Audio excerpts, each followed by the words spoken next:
Tanzania tense election. Curfew, internet blackout and violence. Hello everyone, welcome back to Discovery Learning Hub. Today we're taking a closer look at what is shaping up to be one of the most turbulent elections in recent years in Tanzania. From internet blackouts to protests in the streets, we'll break down what's happening, why it matters, and what it might mean for Tanzania's future. Background.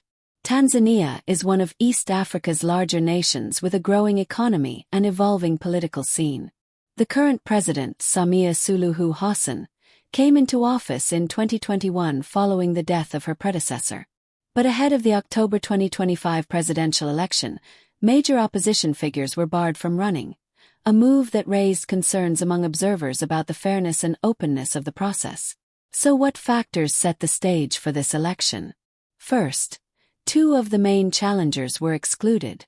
Second, claims of growing restrictions on media, civil society, and dissent.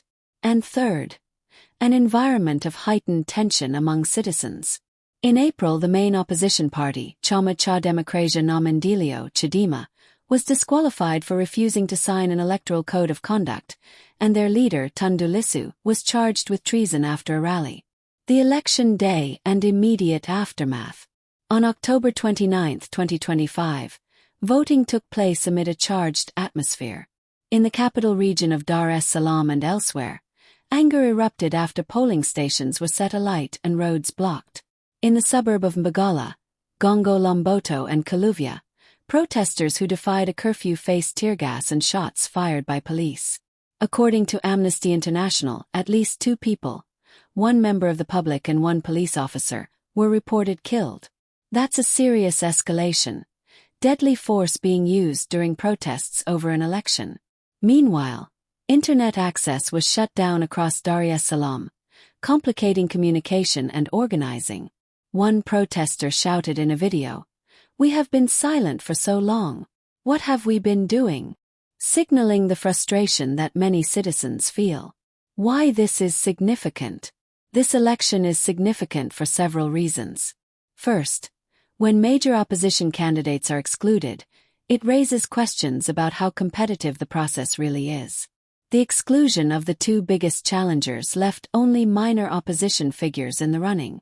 Second, international observers such as Human Rights Watch and UN experts had warned of escalating assaults, disappearances and restrictions on dissent. More than 200 disappearances recorded since 2019. Third, the use of lethal force and internet blackouts during an election undermine transparency and trust in the system, which can have long-term implications for governance, legitimacy and stability.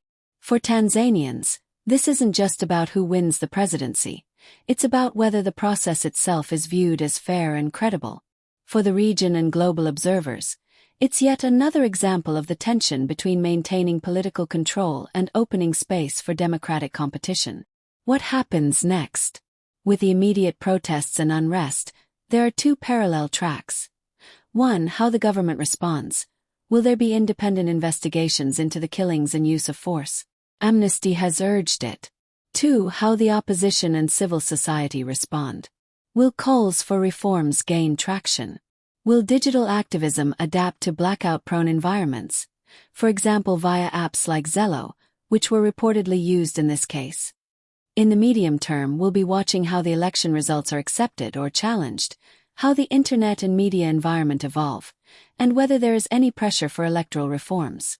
Also, how regional and international actors respond, because the legitimacy of the election has implications beyond Tanzania's borders. Key takeaways for viewers. So, what should you remember from this story? An election isn't just about voting.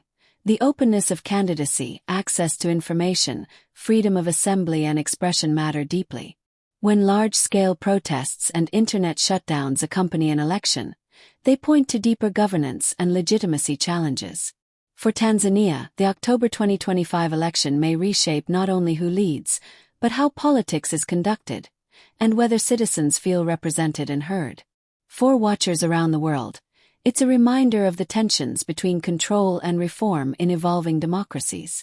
If you're interested in exploring this topic further, we can dive into the history of Tanzanian elections, digital activism under authoritarian pressure, or how East African politics is shifting?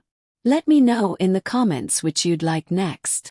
Thanks for tuning in to Discovery Learning Hub. If you found this video helpful, please give it a thumbs up, subscribe for more in-depth analysis, and ring that bell so you don't miss our next video. We'll see you next time. Keep asking questions and keep exploring. Bye.